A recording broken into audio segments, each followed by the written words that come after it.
buried beneath the foundations of modern cities, locked inside restricted museum vaults, and sealed away in forgotten archives. Live physical objects that should not exist, massive bronze faces, cast with impossible precision, giant skeletal remains carefully boxed and shipped out of public view. Wooden tablets and clay plaques covered in sophisticated writing thousands of years too early. These are not myths.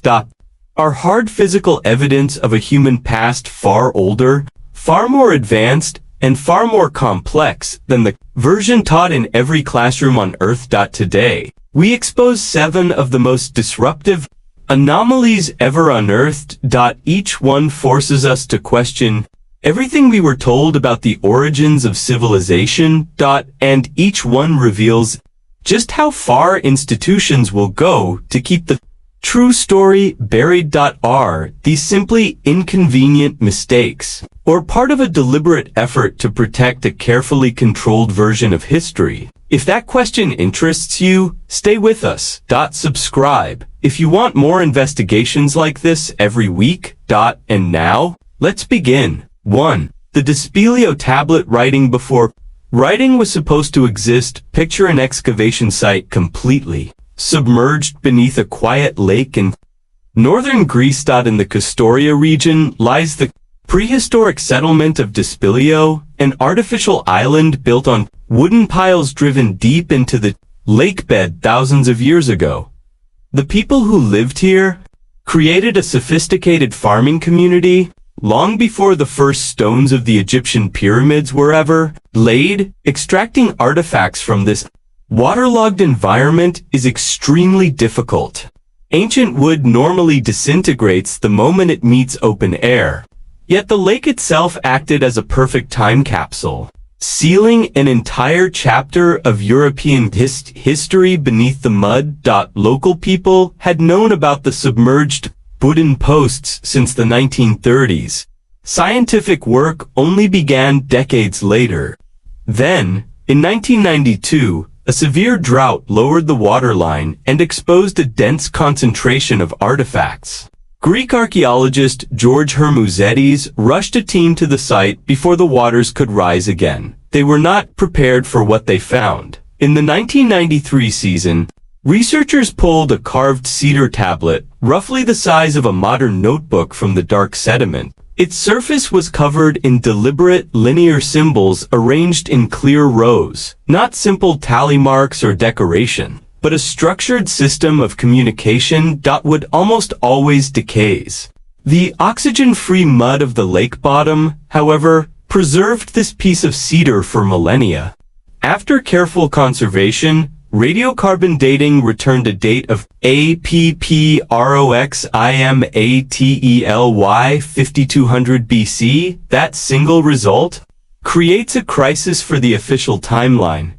Mainstream history teaches that the earliest true writing appeared in Mesopotamia around 3100 BC with Sumerian cuneiform. The Despelio tablet is more than 2,000 years older, and it comes from a relatively small European lake settlement.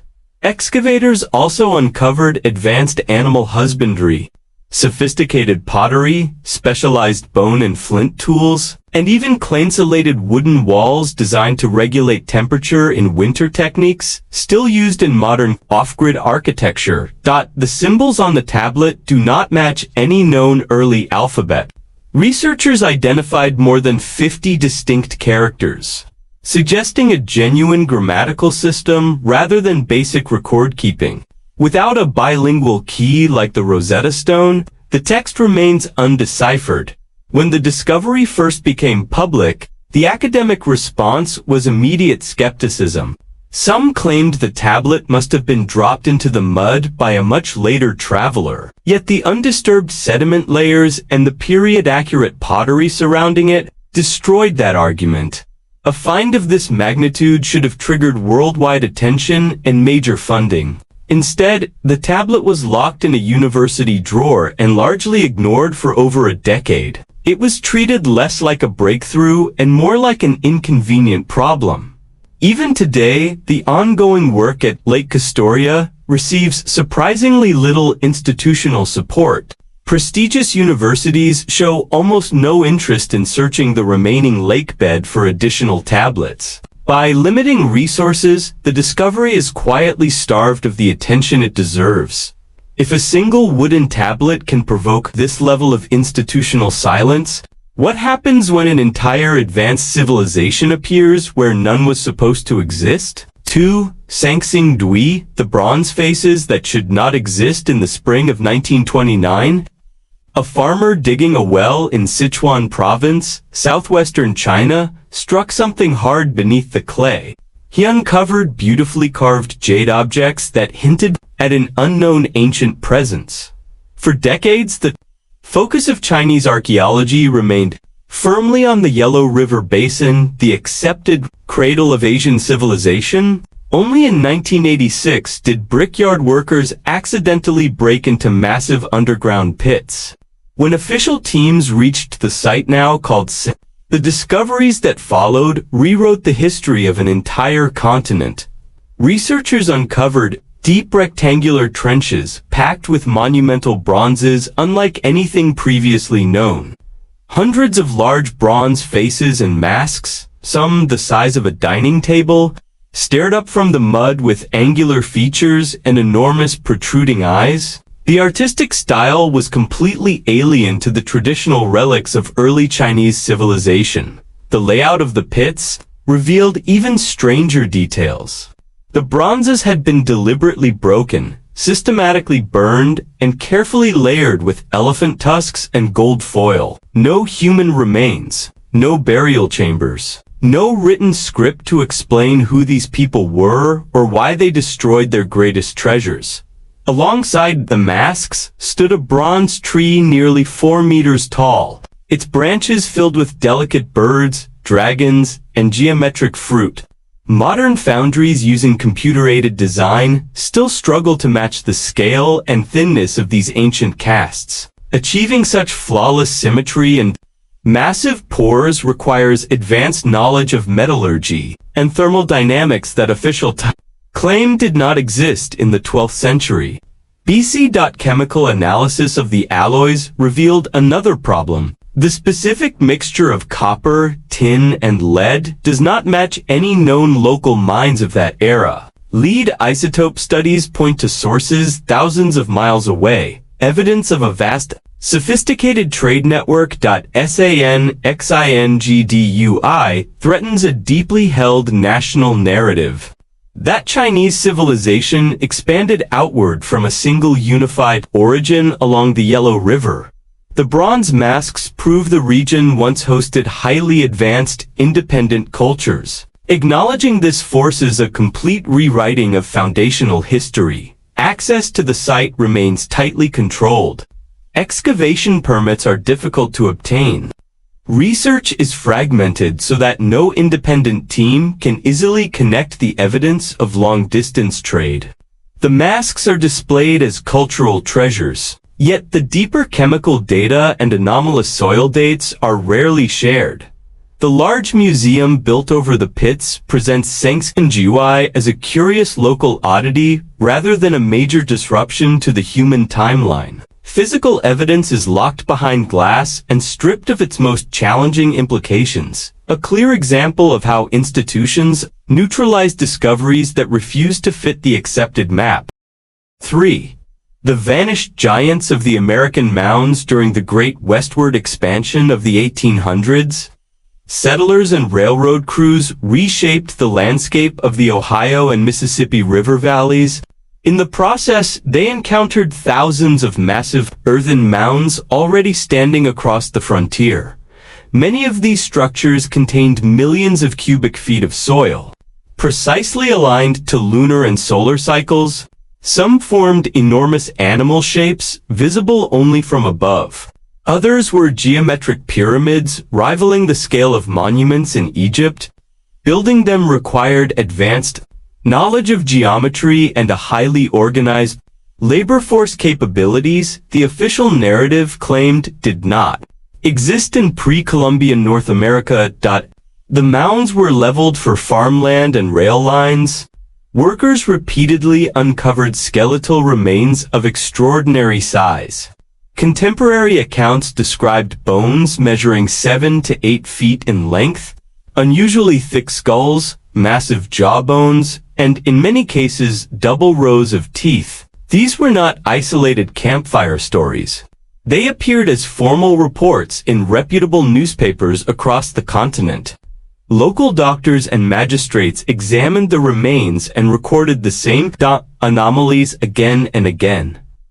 Hundreds of separate communities, across different states and over several decades, reported nearly identical findings.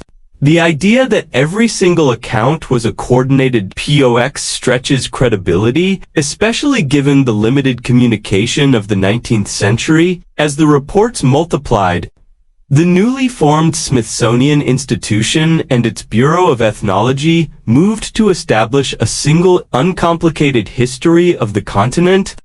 Under directors such as John Wesley Powell, a narrative was constructed that aligned with the political needs of the era. An unknown race of tall, advanced mound builders threatened that narrative. Federal agents began arriving in rural towns to collect the anomalous remains. Local historical societies were pressured to surrender their finds for proper study in the national capital. Train manifests from the period show large numbers of crates leaving farming communities and heading for Washington. Once those crates arrived, the bones effectively vanished from public view. No major papers were published. No biological studies were commissioned. The evidence was absorbed into restricted storage and never displayed. Modern researchers filing Freedom of Information requests encounter walls of silence. Catalog numbers linked to the most anomalous finds are frequently marked empty or myth. The Smithsonian acknowledges holding tens of thousands of Native American remains, yet the specific giant skeletons described in 19th century newspapers remain unaccounted for. When a major institution appears to obscure its own records, to protect an outdated map of human development, the integrity of the scientific process itself comes into question. 4. The Tartaria tablets, European writing before Mesopotamia, in the quiet farming region of Transylvania. The village of Tartaria sits above an ancient earth mound that holds one of archaeology's most contentious secrets. In 1961, Romanian researcher Nicolae Vlasa was mapping early farming settlements when his team broke into a small, undisturbed burial pit at the lowest level of the site. Among ordinary stone tools and shell bracelets lay 3 small clay tablets, 2 rectangular, 1 round with a hole drilled through the top. The burial belonged to a single individual, later called the shaman. The bones were partially scorched and accompanied by clay figurines and a large seashell bracelet, signs of elevated religious or social status. Placing the tablets in such a deliberate ritual context suggests they carried sacred importance. Surfaces of the tablets were covered with organized pictorial and geometric symbols arranged in a clear communicative system. Some resembled animals and plants, others were purely abstract. Vlasa recognized immediately that he was looking at an early form of writing, radiocarbon dating of organic material found. Beside the tablets placed the burial around 5500 BC, more than 1,000 years earlier than the oldest Sumerian, cuneiform, mainstream. History has long insisted that complex writing began in Mesopotamia as a product of the first true cities. Accepting the Tartaria tablets requires rewriting that foundational claim. The academic response was swift and hostile. Critics who never visited the site argued that the dating must be wrong or that the tablets were an intrusive later burial. Field notes showing undisturbed sediment layers above the pit were largely ignored because the tablets had been carefully baked to preserve the soft clay. They could no longer be directly dated by modern methods. Academics seized on this technical detail to cast doubt on the entire discovery. while downplaying the radiocarbon results from the associated human remains. The tablets belong to the wider Inca culture of the Balkans, where thousands of similar symbols appear on pottery and figurines across a broad region. Mainstream scholarship continues to classify these markings as mere propati signs or religious decoration rather than a true script. Comparative studies that might reveal a coherent early European writing system remain. Chronically underfunded, the Tartcrea tablets now sit in a Romanian museum.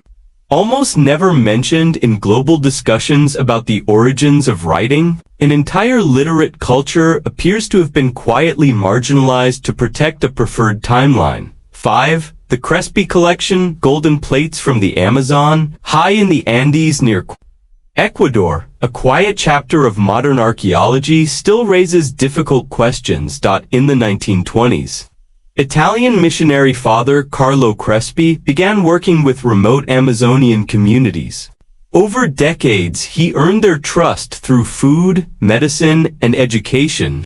In return, local people brought him ancient objects, recovered from a network of underground chambers. What began as small clay figures grew into an enormous, a collection of metal artifacts, golden and silver plates several feet tall and weighing dozens of pounds. Many displayed precision stamping and intricate carvings far beyond the expected technological level of the region. The tribes insisted they had not made the objects. They had found them in deep caves left by a much older culture.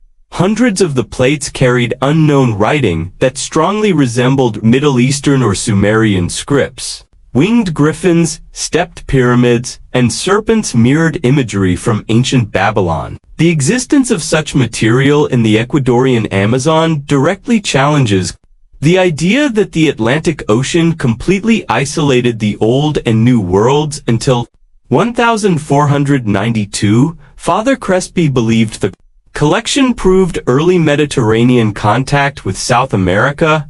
The academic establishment treated the Courtyard Museum as a threat. In 1962, a suspicious fire severely damaged the church. In the chaos that followed, many of the most controversial golden plates disappeared. Witnesses reported that representatives from religious authorities arrived quickly to secure the most historically disruptive pieces. Those artifacts were reportedly shipped overseas and placed in private, restricted vaults. After Crespi's death in 1982, the Central Bank of Ecuador acquired the remaining collection. Instead of placing the objects on public display, the bank locked them in private storage. Independent researchers requesting access routinely faced bureaucratic barriers. The sequence of events, fire, disappearance of key pieces, and permanent sequestration of the rest reveals a coordinated effort to remove inconvenient physical evidence from public and scientific scrutiny. 6. The Los Lunas Decalogue stone Hebrew commandments in the New Mexico desert out in the dry scrubland of New Mexico stands, a flat mesa known locally as Mystery Mountain. Near its summit lies an 80-ton basalt boulder. Carved into its flat face is a dense block of text that has no business existing in the American Southwest. Archaeologist Frank Hibben formally documented the site in 1933, after a local guide reported seeing the stone as a boy in the 1880s. The inscription is a version of the Ten Commandments written in a form of Paleo-Hebrew mixed with Greek influences, consistent with the first-century volcanic basalt, is extremely hard. Creating deep, precise grooves requires specialized tools and considerable skill. The cuts show none of the erratic marks expected from a casual forger. The author was a trained stonemason, executing a carefully planned document. Official history maintains there was no contact between the Middle East and the Americas before Columbus. A Paleo-Hebrew monument in New Mexico destroys that barrier and implies ancient maritime exploration deep into the continent. Rather than investigate, mainstream historians labeled the stone an elaborate modern fake, the work of a bored student or early settlers. The theory requires someone to haul heavy tools up a remote ravine, spend weeks carving an obscure ancient dialect, and then abandon the site without ever claiming credit. Geologists could easily analyze the mineral patina inside the grooves to determine the age of the carving. Major institutions have declined to fund or support such tests. Because the stone is officially classified as a modern fake, it receives no federal protection. Vandals have repeatedly defaced the text, and natural erosion continues unchecked. Institutional neglect appears to be the preferred solution. Allow the evidence to weather away rather than confront the possibility of ancient transoceanic contact. 7. The Oerlinda Book, a lost European civilization. In the late 1860s, a Dutch shipwright named Cornelis over de Linden walked into a provincial library carrying a weathered manuscript that had been kept in his family for generations. The pages were covered in an unknown geometric script.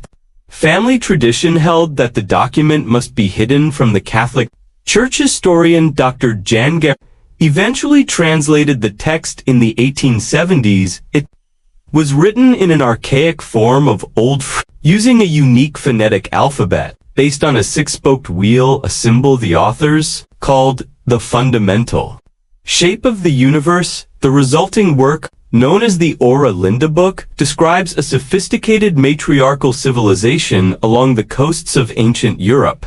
Governed by a lineage of priestesses called folkmothers, it records the catastrophic sinking of a large landmass called Atland in the North Sea around 2194 BC, followed by tidal waves, climate shifts, and darkened skies.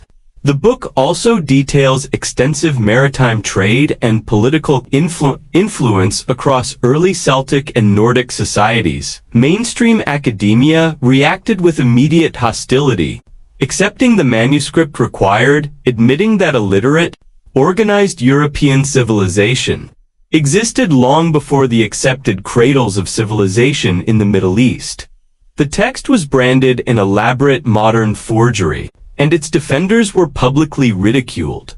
The idea that a 9th century shipwright could invent a fully consistent ancient language, invent an entire phonetic alphabet, and accurately describe geological processes unknown to the science of his day is difficult to sustain. Yet the academic response was not careful investigation. It was coordinated dismissal. The original manuscript remains locked in the restricted archives of the Tresor Library in Leiden. Modern chemical dating of the paper and ink has been consistently resisted. An outdated 19th century verdict continues to justify keeping the document away from contemporary scientific scrutiny. 7 anomalies, 7 sets of physical evidence, 7 cases in which the official response has been silence, restriction, or active suppression. Tablets older than Sumer bronze faces from an unknown Chinese civilization. Giant skeletons removed from the public record. Clay plaques that predate Mesopotamian writing, golden plates bearing Near Eastern scripts in the Amazon, a Hebrew inscription in the New Mexico desert, and a detailed European history that was buried under academic stigma. The pattern is consistent. When physical artifacts refuse to fit the accepted map of human development, the preferred solution is not investigation, it is containment. The question is no longer whether these objects exist. They do. The real question is how much of our past remains locked away, and how long the official timeline can survive. Contact with the evidence. Now, it's your turn. Share your thoughts in the comments. Subscribe if you want more deep investigations every week. And as always, stay curious.